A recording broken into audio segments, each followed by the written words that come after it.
Olá, bem-vindos a mais um vídeo aqui no canal Ricardo de Paris. Eu sou o Ricardo e hoje temos mais um capítulo do livro Miguel Strogoff de Júlio Verne. Mas, primeiro, curta o vídeo e se for a primeira vez aqui, inscreva-se e acione o sininho para receber as notificações. Já curtiu? Já se inscreveu? Já assinou o sininho? Então vamos para o capítulo de hoje. Capítulo 7, a bordo do Cáucaso. Um pouco antes do meio-dia, a sineta do vapor atraía para o cais de embarque um numeroso concurso de pessoas. Esta multidão era formada tanto pelos que partiam como pelos que desejavam acompanhá-los. As caldeiras do Cáucaso já tinham bastante pressão. Da sua chaminé saía apenas um fumo imperceptível em compensação. As válvulas de segurança e o tubo de descarga coroavam-se suavemente de um alvíssimo vapor. Em outras palavras, era navio a vapor. Hoje em dia, utilizariam navios a óleo diesel. Escusado dizer que a polícia vigiava a partida do Cáucaso e não tinha contemplações com os passageiros cujos documentos, por qualquer circunstância, deixassem de estar em forma. Diferentes patrulhas de cossacos estavam de guarda ao cais para, em caso de necessidade, auxiliarem no serviço dos policiais. Não foi, porém, necessário recorrer à força, porque as coisas passaram-se sem a menor alteração. A hora anunciada deu-se o último toque de sineta. Largaram-se as amaras. Puseram-se em movimento as passantes rodas do vapor, fendendo as águas tranquilas com suas pás articuladas, e o Cáucaso, logo em seguida, começou a navegar serenamente, deixando atrás de si duas margens da cidade banhada pelo Volga. Miguel Strogoff e a jovem livoniana tinham tomado passagem a bordo do Cáucaso. O seu embarque realizara-se sem o menor inconveniente. Como se sabe, o Podaroshna, passado em nome de Nicolau Kopanov, dava autorização a este para levar na sua companhia as pessoas que julgasse necessárias. Eram, pois, dois irmãos que viajavam juntos sob garantia da Polícia Imperial. Ambos sentados na tolda, iam vendo desaparecer a cidade tão profundamente abalada pelo súbito encerramento da sua importantíssima feira. Miguel Strogoff conservava-se calado e ainda não tinha dirigido uma palavra à sua companheira de viagem. Por melindres de delicadeza, não queria ser o primeiro a encetar a conversação. Acho que seria iniciar. A jovem livoniana, por enquanto, só concentrava seu interesse em se ver longe de uma terra de onde não teria podido sair se não for a intervenção providencial do seu inesperado protetor. Conservava-se também silenciosa, porém seu olhar, voltado para ele, traduzia profundo reconhecimento. Um Volga, o Rá dos antigos, que passa pelo rio mais considerável da Europa, tem em curso aproximadamente de 4.000 verstas de extensão, cerca de 4.300 quilômetros. As suas águas insalubres na parte mais alta da corrente purificam-se em Nizhigorod, pelo curso das do Oka, um dos seus afluentes que nasce nas províncias centrais da Rússia.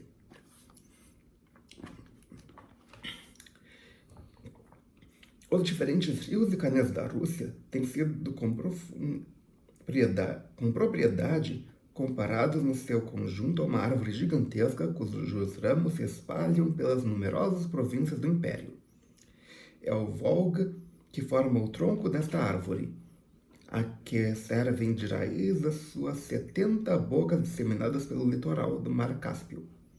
Este rio principia a ser navegável em Rjev. R-J-E-F, não sei como é que se pronuncia. Eu acho que é Rjev. Se você sabe como se pronuncia corretamente, coloque nos comentários abaixo. Estou curioso. em Rief, R-I-E-F, cidade do governo de Tver. Quer dizer que é navegável em quase todo o seu curso.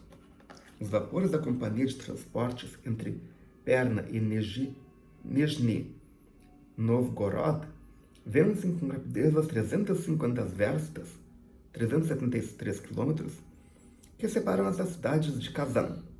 É verdade que as circunstâncias de seguirem a corrente do Volga dá-lhes mais 2 milhas de velocidade à sua força ordinária. Só quando eles chegam ao ponto de confluência do Volga com o Kama, um pouco abaixo de Kazan, é que a sua velocidade diminui, porque então, para tocarem em Perna, são obrigados a subir o curso deste último rio. Feitas, pois, bem as contas, o Cáucaso, apesar de sua excelente máquina, não poderia deitar mais de 16 verstas por hora. Descontando ainda 1 hora de escala em Kazan, a viagem de Nizhny Novgorod a Perna deveria andar aproximadamente por 60 a 62 horas. Este vapor estava muito bem dividido e os passageiros, segundo a sua condição e recursos, ocupavam a bordo deles 3 classes distintas. Equivale ao Titanic. Primeira, segunda e terceira classe. Primeira classe mais luxuosa, terceira classe mais econômica. Mikhail Strogoff mandara reservar 2 camarotes de primeira câmara, de sorte que a sua companheira de viagem poderia recolher-se quanto bem lhe aprovesse. O Cáucaso ia completamente cheio de passageiros de todas as categorias. Grande número de mercadores asiáticos tinha julgado de conveniência sair logo de Nizhny Novgorod. Na parte do vapor reservada à primeira classe, viajam-se armênios de compridas túnicas trajando na cabeça uma espécie de mitra. Judeus fáceis de reconhecer pelos seus gorros de forma cônica, opulentos chineses com traje tradicional composto de uma cabaia muito larga, azul, violeta ou escura, aberta adiante e atrás, sobre a qual descia uma segunda de altas mangas semelhantes pela forma às túnicas dos sacerdotes turcos trazendo ainda o turbante nacional, índios com seu barrete quadrangular e um simples cordão a servir-lhe de cinta, entre os quais alguns há designados pelo nome de shikarpuris, que abrange na sua mão todo o comércio da Ásia Central, e tártaros, finalmente, com seus fatos cobertos de bordaduras no peito e as suas botas despontadas de retroses de muitas cores. Todos estes negociantes se tinham visto obrigados a amontoar no porão e no convés extraordinário número de fardos, cujo transporte devia sair-lhes caro, visto que ordinariamente foi concedido a cada passageiro um peso de 20 libras. À proa do Cáucaso, viam-se também numerosos grupos que se compunham de estrangeiros expulsos de Nizhny Novgorod e de russos a quem o edital não proibia que voltassem para as terras da sua residência. Havia ali mujiques vestindo camisas de quadradinhos por debaixo de suas largas peliças e camponeses do Volga, com calças azuis por dentro das botas, camisas de algodão cor-de-rosa presas por uma corda, e bonés largos ou gorros de feltro. Algumas mulheres com vestidos de ramagem traziam aventais de cores brilhantes, e na cabeça lenços de grandes varas encarnadas. Eram principalmente passageiros de terceira câmara, a quem a perspectiva de uma viagem prolongada não causava inquietações. Esta parte do convés, que tem por limites o tambor do leme, achava-se também literalmente cheia. Os passageiros da primeira câmara não se atreviam a ir até ali para não se envolverem com aqueles grupos de duvidosa confiança. Entretanto, um Cáucaso continuava a correr entre as duas margens do Volga, com toda a velocidade das suas rodas. Cruzava-se repetidas vezes com outros barcos que subiam a corrente do rio por meio de rebocadores e que transportavam diferentes gêneros de mercadorias para Nizhny Novgorod. Depois eram jangadas que passavam cheias de lenha, sucedendo-se umas às outras com essas intermináveis enfiadas de sargaços no Atlântico. Além disso, bateiras custando-lhes a moverem-se e quase debaixo d'água com o peso das carregações. Viagens atualmente inúteis, porque a feira estava apenas começada, acabara de se desmanchar por determinação superior. É uma pena. Bom, provavelmente no ano seguinte devia ter outra. Das margens do Volga, salpicadas pelas ondas do vapor, levantavam-se bandos de patos que fugiam lançando gritos estrepitosos. Mas ao longe, sobre as planícies guarnecidas de amieiras, faias e salgueiros, destacavam-se as vacas de um vermelho carregado, rebanho de carneiro com seus velos de cor castanha e mandadas de porcos e leitões brancos e escuros. Alguns campos semeados de mouriscos e de centeio estendiam-se até aos últimos planos das colinas meio cultivadas, sem oferecerem nenhum ponto de vista notável. Nessas paisagens, o lápis do desenhador mal poderia encontrar um único sítio pitoresco digno de ser reproduzido. 2 horas depois da partida do Cáucaso, a jovem livoniana, dirigindo-se a Miguel Strogoff, perguntou-lhe: "Vais a Irkutsk, meu irmão?" Irkutsk é o nome.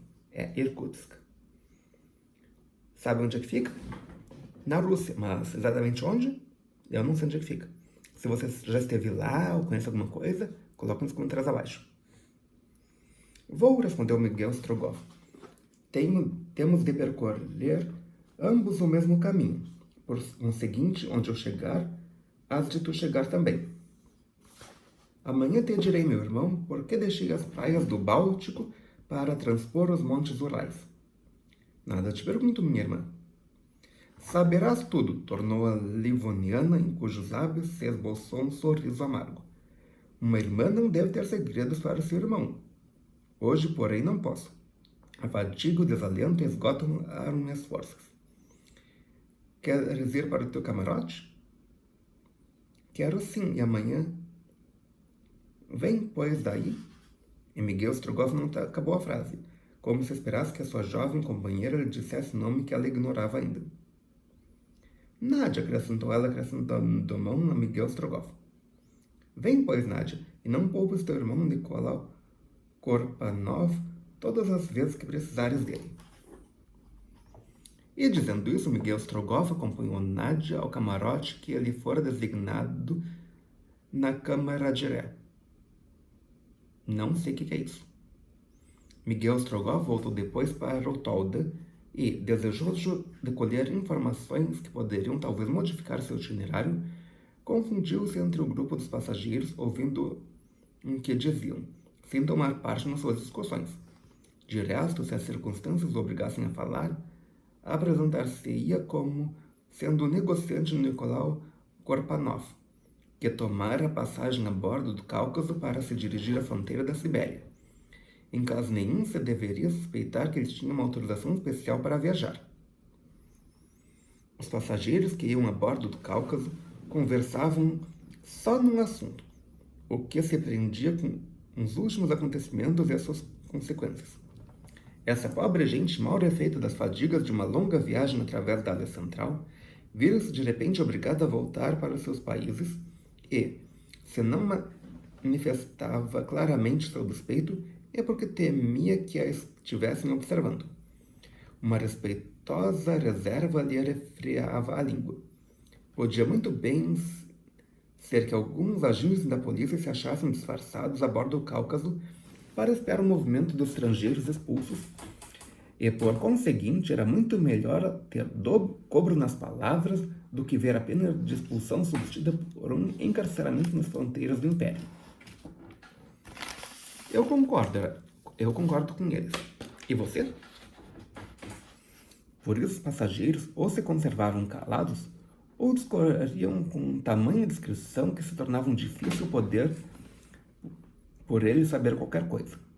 Mas se Miguel Strogoff perdeu-se por lá do seu tempo, se achou mesmo a suceder que muitas bocas se calavam quando ele se aproximava, porque ninguém o conhecia. Pôde, contudo, ouvir perto de si os sons abertos e rasgados de uma voz que não mostrava importar-se de ser ou não escutada. O possuidor desta voz falava alegremente em russo, mas com acento estrangeiro, e a pessoa que lhe respondia via também que estava servindo de uma língua que não era sua. Como assim? Dizia o primeiro. Como é que vem encontrar a bordo do Cáucaso o meu caro colega, a quem tive a honra de falar no bairro de Moscou e de cumprimentar na feira de Nizhny Novgorod? Coincidência de viagem, dizia o segundo com voz extremamente fria. Palavra de honra. Não podia julgar que fosse seguido tão de perto pelo replicar o correspondente do Daily Telegraph. Eu não sigo o Sr. Jolivet. Precede-me. Ora, vamos. Convenha que vamos a par como 2 soldados de piquete. E para ser generosos, Sr. Blonde, exponha ao menos provisoriamente o que nenhum de nós leva a palma ao outro. Levo eu. Veremos. Sobretudo quando nos acharmos ambos no teatro da guerra. Mas até lá, que demônio! Sejamos bons companheiros de viagem. Depois teremos tempo de nos tornarmos rivais. Rivais não, inimigos. Pois seja inimigos. O meu caro confrade tem nas suas palavras uma tal confusão que me é sobremodo agradável. Que mal há nisso? Nenhum. Agora permita-me, porque é meu turno, que eu trate de definir a nossa situação. Defina. Um Sr. Blount vai a Pern como eu, como o senhor. E de Pern, naturalmente dirigir-se-á Ekaterinsburg, visto ser o melhor caminho e o mais seguro que se encontra para atravessar os montes Urais. É possível. Passada a fronteira, estaremos na Sibéria, isto é, em frente mesmo da invasão. Perfeitamente exato. Pois bem, guardaremos para então, e só para então, um momento de dizer, cada um por si e Deus por mim. E Deus pelo Sr. Blount, só pelo Sr. Blount, concedido. Mas como ainda temos 8 dias neutros diante de nós, como é de supor que as novidades não nos caem do céu durante esse período, sejamos amigos até o momento de nos tornarmos rivais. Rivais não, inimigos. É isso, inimigos. Mas até lá marchemos de comum acordo e não nos estejamos a odiar. De resto, eu prometo que guardarei só para o meu uso tudo o que acabas de me deixar ver. E eu tudo o que o acaso me deixe ouvir. Combinado? Combinado. A sua mão? Aqui a tem. E a mão do primeiro interlocutor, 5 dedos francamente abertos, apertou com expansão os 2 únicos dedos que o segundo lhe deu fleumaticamente. A propósito, disse o primeiro, telegrafei esta manhã para a minha prima comunicando-lhe o edital do governador de Nizhny Novgorod. Também mandei igual telegrama para o Daily Telegraph. Eram 10h17 quando fui ao telégrafo. Eram 10h14 quando de lá eu voltava. Bravo, Sr. Blount. Muito bem, Sr. Jolivet. Leva-me 1 ponto de ganho. Eu tirarei a desfora. Há de ser difícil. Far-se-á a diligência. E dizendo isso, o correspondente francês cumprimentava familiarmente o correspondente inglês que, sem perder a sua aprumada solenidade britânica, apenas retribuiu o cumprimento com um ligeiro aceno de cabeça. Ou seja, será que eles mentiram ou disseram a verdade sobre o horário? Eu acredito que o primeiro deu o horário verdadeiro e o outro mentiu para dizer que estava lá antes. Será? Fica um mistério. As medidas restritivas do governo de Nizhny Novgorod não tinham abrangido esses dois caçadores de novidades, porque nenhum deles era russo ou estrangeiro de origem asiática. Se haviam saído da cidade, é porque o seu instinto lhes aconselhara esta deliberação. Não estranhava, pois, que ambos adotassem igual meio de transporte e que ambos se propusessem a seguir igual caminho para chegar à Sibéria. Companheiros de viagem, amigos ou inimigos, tinham diante de si em 8 dias antes de que ele começasse a estação da caça. Só passando este período, poderiam cantar vitória e que se mostrasse mais hábil caçador. Até então, Alcide Jolivet propusera tréguas e, apesar da sua frieza, Harry Blount não as tinha rejeitado. Neste dia, à hora do jantar, o francês, sempre jovial, sempre falador, e o inglês, sempre grave, sempre circunspecto, comiam à mesma mesa, bebendo um champanhe idêntico a 6 rublos a garrafa, generosamente fabricado com a seiva fresca das bétulas mais vizinhas. Ouvindo assim conversar Alcide Jolivet e Harry Blount, Miguel Strogoff dissera de si para si: aqui estão 2 jornalistas curiosos e indiscretos que eu hei de provavelmente encontrar em meu caminho. Será prudente que me conserve sempre à distância deles. Nádia não veio jantar. Estava a dormir em seu camarote e Miguel Strogoff não quis acordá-la. A noite desceu, pois, sem que a interessante livoniana aparecesse na tolda do vapor. Um crepúsculo prolongado impregnava a atmosfera de uma agradável vibração que os passageiros gozavam com avidez depois do calor excessivo do dia. Apesar das horas irem correndo, ninguém pensava em voltar para os camarotes. Todos procuravam, sentados, respirar com delícia a brisa que a velocidade do vapor mais aumentava. Nesta época do ano, nesta latitude, o sol poucas horas estava ausente, e o céu iluminado pela luz crepuscular permitia ao homem do leme governar sem custo o barco por entre as numerosas embarcações que passavam rio abaixo e rio acima. Contudo, das 11 horas da noite para as 2 da manhã, a escuridão tornou-se completa, interrompido pela bulha compassiva das rodas do vapor. Uma espécie de inquietação conservava Miguel Strogoff acordado. Passava-se de um para outro lado da tolda do Cáucaso. Acho que essa tolda que falam é o Convés. De uma das vezes, porém, sucedeu-lhe passar por lá da Câmara das Máquinas, ou Sala das Máquinas. Achou-se então na parte do Convés reservada aos passageiros da segunda e terceira Câmara. Por ali dormia-se de todas as formas, sobre fardos, sobre as malas, e mesmo ao comprimento das tábuas. Só os homens de quarto se conservavam de pé no castelo de proa. 2 luzes, uma verde e outra vermelha, projetavam-se pelos faróis de estibordo e de bombordo, enviavam alguns raios oblíquos sobre a murada do Cáucaso.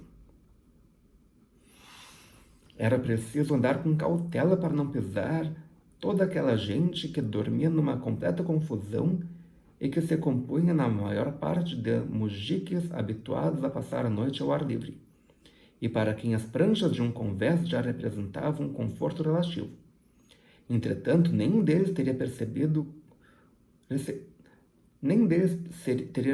com um sorriso nos lábios o desastrado que por qualquer motivo o pisasse, mesmo sem querer. Miguel Strogoff procurava, pois, com cuidado, não se aproximar de nenhum deles. No seu passeio até a extremidade do vapor, tinha sido só em vista afugentar o sono com a distração de um exercício mais prolongado. Ora, numa dessas voltas, ia ele subir a escada do castelo de proa quando ouviu falar junto de si. Parou. As vozes pareciam partir de um grupo de passageiros embuçados em chales e mantas que as sombras da noite não deixavam distinguir. Sucedia, porém, que às vezes, quando a chaminé do vapor, por entre os seus rolos de fumo, se coroava de chamas avermelhadas, algumas fagulhas caíam em cima daquele grupo silencioso, como se milhares de lantejoulas subitamente brilhassem sob a influência de uma luz fantástica. Miguel Strogoff pensava em ir para adiante quando ouviu distintamente algumas palavras pronunciadas na mesma língua extravagante que já na véspera o impressionara na feira de Nizhny Gorod. Ocorreu-lhe instintivamente a ideia de escutar. Protegido pela sombra do castelo de Prua, ninguém podia lhe suspeitá-lo. Quanto a ver os passageiros que lhe falavam, era-lhe também isso impossível. Teve, pois, de se contentar com ouvi-los.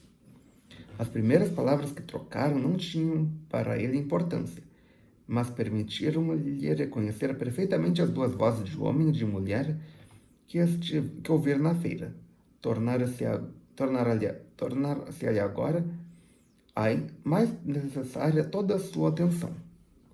Não era de estranhar que aqueles ciganos, a quem surpreendera algumas poucas frases, se achassem a bordo do Cáucaso. Proscritos como todos os seus congêneres, seguiam a sorte deles. Empregou bem a sua atenção porque foi distintamente que Miguel Strogoff ouviu formular em língua tártara a seguinte pergunta e a seguinte resposta. Disse que partiu de Moscou em correio para Irkutsk. Assim se diz Sangara, mas ou esse correio chegará tarde ou nunca poderá chegar.